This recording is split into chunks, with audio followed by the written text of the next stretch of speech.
무엇인가에 대해서 오후 시간에 나누고 있는데요. 잠시 또 지난 시간까지 했던 것을 한번 상기시켜 본다면요. 우리는 지난 시간에 교회에는 다양한 직분이 있고, 그리고 그 직분을 잘 감당하도록 하기 위해서 주시는 것이 은사인데, 그 은사에도 다양한 은사가 있다라고 말씀드렸습니다. 특별히 많은 은사 중에 어떤 은사를 삼하자고 말씀드렸습니까? 어떤 은사요? 사랑. 예. 아직도 기억을 하시는 거 보면 기억력이 좋으시네요. 특별히 사랑의 은사를 사모하자라고 말씀드렸고, 교회의 모든 직분과 은사를 통한 섬김에 이 사랑이 없으면 아무런 유익이 없다라는 말씀도 드렸습니다. 여러분, 교회와 성도를 섬기는 나의 그 섬김이 사랑으로 이루어지고 있는가, 그렇지 못한가를 우리는 어떻게 알 수 있을까요? 지금 교회와 성도를 향한 나의 섬김이 이것이 사랑으로 이루어지고 있는가 아닌가를 우리 스스로는 어떻게 알 수 있습니까? 하나 분명한 사실은 자기 스스로는 정확하게 알 수 없다는 것입니다. 스스로 나는 지금 충분히 교회와 성도를 사랑함으로 섬기고 있어 라고 스스로 생각하더라도 그 섬김을 받는 교회와 다른 성도가 그렇게 받아들이지 않는다면 그것은 우리가 참된 사랑으로 행한 것이 아닐 수도 있다라고 돌아보아야 된다는 것이죠.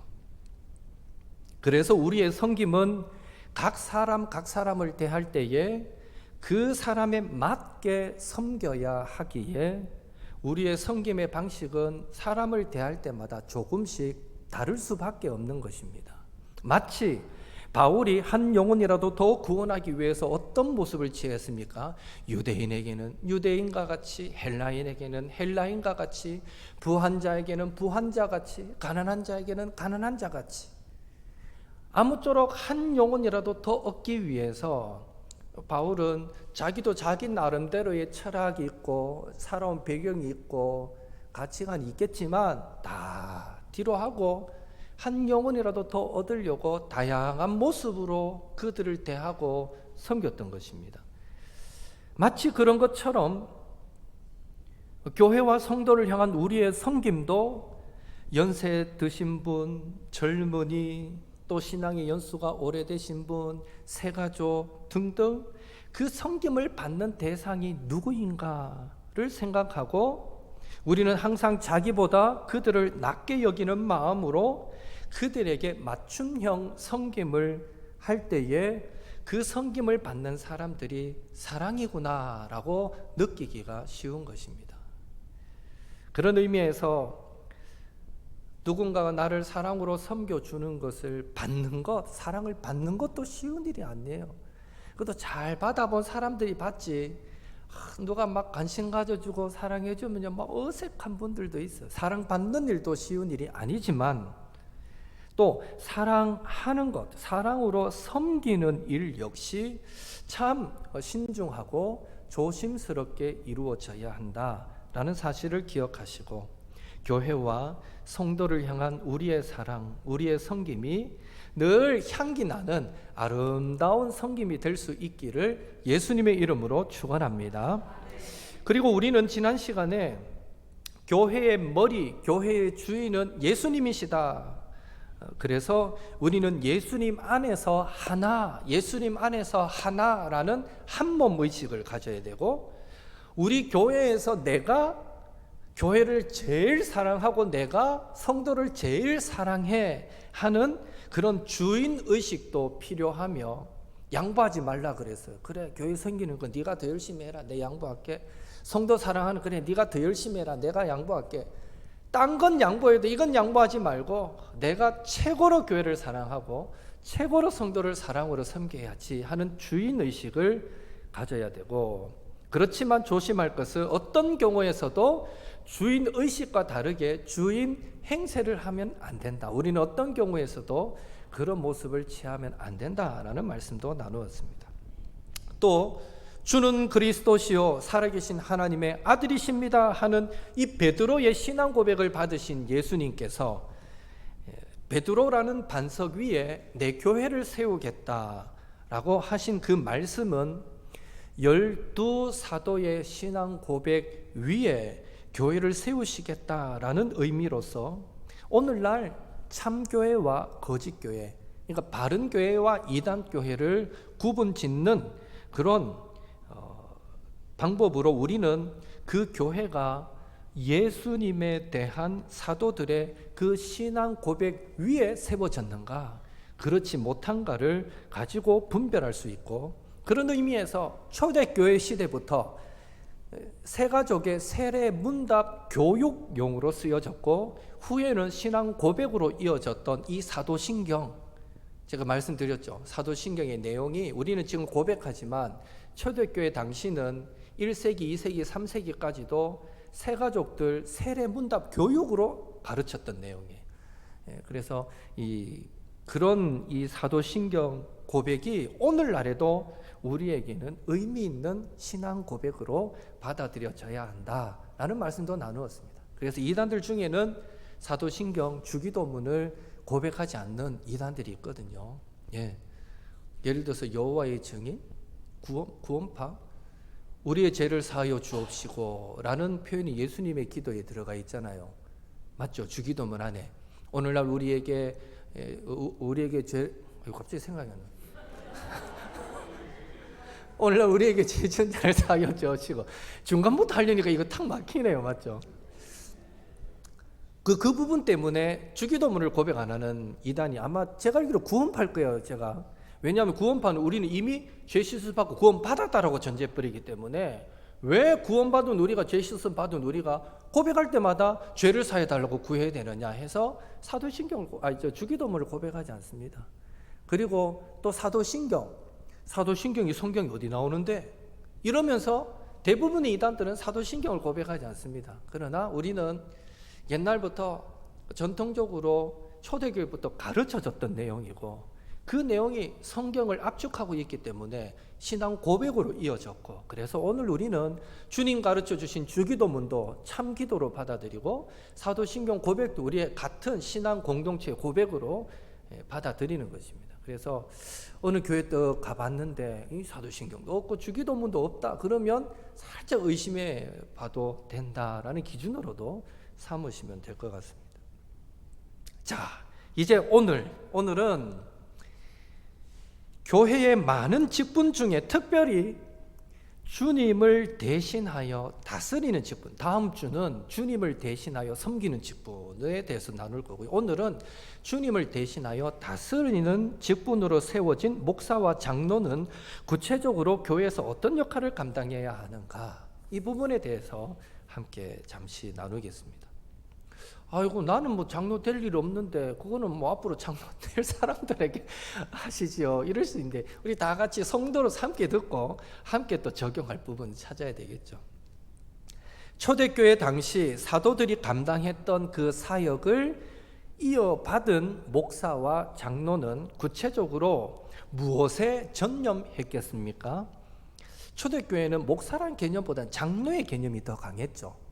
이 후대에 와서 장로가 이제 목사와 장로로 또 구분되기도 했으니까요. 사도들이 감당했던 사역을 이어받은 그 목사와 장로는 어떤 일에 전념했는가? 그것은 오늘 사도 바울이 3년 동안 밤낮으로 쉬지 않고 각 사람을 훈계했던 자신의 사역을 에베소 교회 장로들에게 기억하라고 부탁하는 말씀에서 찾아볼 수 있습니다. 20절에, 오늘 본문 20절에 유익한 것은 무엇이든지 전하여 가르치고, 21절에 하나님께 대한 회개와 우리 주 예수 그리스도께 대한 믿음을 증언한 것이라. 25절에 하나님의 나라를 전파하였으나, 27절에 하나님의 뜻을 다 여러분에게 전하였음이라. 한마디로 사도 바울은 에베소 교회에서 3년 동안 말씀 사역에 전념했던 것을 알 수 있습니다. 예, 전하고 가르치고 증언하고 또 전하고, 사도의 주된 사역은 말씀 사역이었죠. 이 말씀 사역이 주님을 대신하여 다스리는 직분으로서 감당해야 될 대표적인 사역이 되는 것입니다. 그렇다면 초대교회 당시 목사와 장로가 말씀 사역에 전념했다라는 것은 구체적으로 어떤 의미이겠습니까? 첫째로 말씀 사역의 내용은 21절, 25절, 27절에 나오듯이 주 예수 그리스도에 대한 믿음과 하나님 나라와 하나님의 뜻을 전해야 한다라는 의미입니다. 그러니까 목사와 장로의 말씀 사역의 그 내용의 핵심은 주 예수 그리스도에 대한 믿음이 가르쳐져야 되고 하나님 나라와 하나님의 뜻이 전해져야 된다. 이것이 목사와 장로가 감당해야 할 일이다라는 거고요.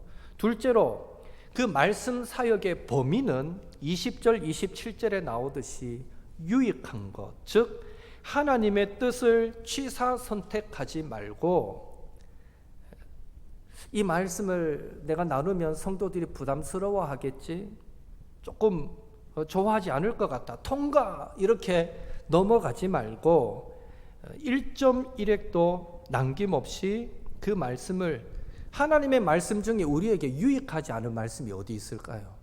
그런 의미에서 그 말씀을 모두 전해야 한다라는 의미고요. 말씀의 범위는 유익한 하나님의 말씀 전부를 가르쳐야 된다.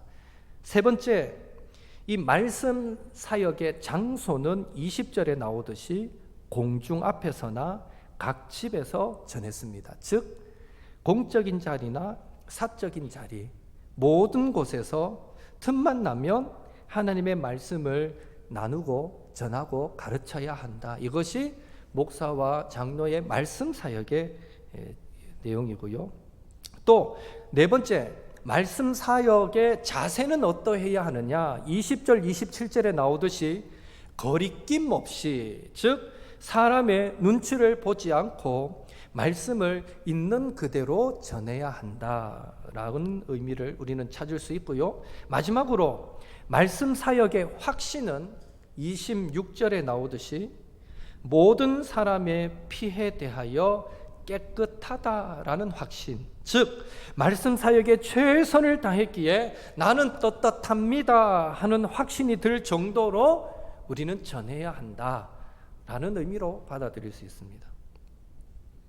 바로 이런 목사와 장로의 말씀 사역이 사도행전 6장 4절에서 12 사도들이 7 집사님을 세우면서 자신들은 오로지 기도하는 일과 말씀 사역에 힘쓰리라라고 했던 그 말의 구체적인 의미가 되고요. 더 나아가서 오늘 본문 32절에 나오듯이 성도들을 주님과 은혜의 말씀에 부탁하는 그런 사역자의 모습이 되는 것입니다. 그리고 목사와 장로가 말씀 사역을 감당할 때에 그 결과는 전하고 가르치고 증언했던 주님의 말씀이 성도를 든든하게 세우고, 즉 온전하게 하고 더불어 기업이 있게 한다. 즉 성도가 장차 천국에서 얻게 될 완성된 구원과 상급이 있게 만든다라는 것입니다. 그러니까 말씀을 잘 가르치는 목사와 장로가 이렇게 하는 것이 아니라 그들을 통해 가르쳐졌던 말씀이 성도를 온전하게 세우고 그들이 상급 없는 자로 변화시켜 간다라는 것이죠. 이렇듯 초대교회의 목사와 장로의 말씀 사역이 성도의 구원과 믿음의 성장과 상급에 직결되었듯이 오늘날 목사의 말씀 사역이 여러분을 주님의 은혜와 주님과 그 은혜의 말씀에 부탁하여서 여러분의 영혼을 온전하게 하고 장차 상급이 있게 만든다라는 것을 기억함으로 내 영혼이 살고 내 신앙이 성장하고 내 상급이 넘치기를 위해서라도 말씀 사역을 맡은 목사가 말씀과 기도에 전념하는 사명을 능력 있게 잘 감당하도록 늘 위해서 기도하고 협력하시는 우리 모든 성도님들 되시기를 예수님의 이름으로 축원합니다. 여기까지 할까요? 예. 제가 웬만하면 더 하고 싶은데 오늘 여러분 상당히 피곤해 보이십니다. 그러면 한 장 더 남았지만 그건 다음에 하는 걸로 하고요. 오늘은 이제 다음 시간에는 이어서 나눌 말씀은 이제 초대교회 당시에 장로가 후대에는 목사와 장로로 나눠지는데 그 역할의 구분은 어떻게 되고 또 목사와 장로는 성도를 이렇게 대한다면 성도는 또 앞에 세워진 다스리는 직분을 받은 목사와 장로를 어떻게 대해야 되는가, 요 간단한 내용은 다음 시간에 이어서 나누도록 하겠습니다. 광고 하나 드릴게요. 오늘 그 게시판에 기도 그 적는 거 적으라고 했지 어디서 해야 되냐 궁금한 분들이 많아요. 교회 오실 수 있으면 그러면 교회 와서 여기서라도 기도하면 제일 좋지만 제가 전제했던 것은 여러분이 있는 삶의 그 자리에서 그 시간에 짬이 난다면 꼭 10분이라도 기도하자라는 것입니다.